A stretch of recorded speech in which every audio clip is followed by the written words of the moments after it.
But the main reason we're doing these is step stools for like in your kitchen, for cabinets and whatever.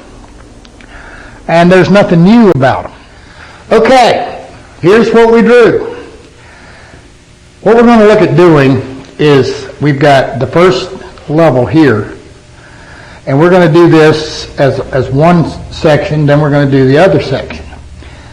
And if you notice, we've got drawn in here this post. What we want is something that when you go up these, you can put your hand on and hold on to, just stability. Plus, it makes it easier to move so you don't have to bend over and pick it up.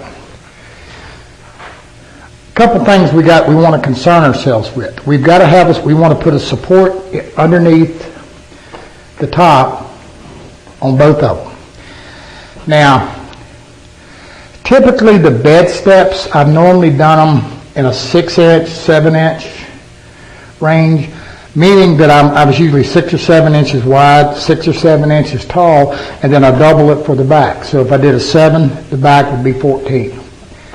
But what I've got cut out here right now is, we'll call it the 8 scale.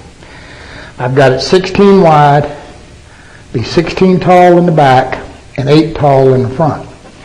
It's just some plywood. We're going to screw it together, and then we're going to get somebody who's kind of short to check it out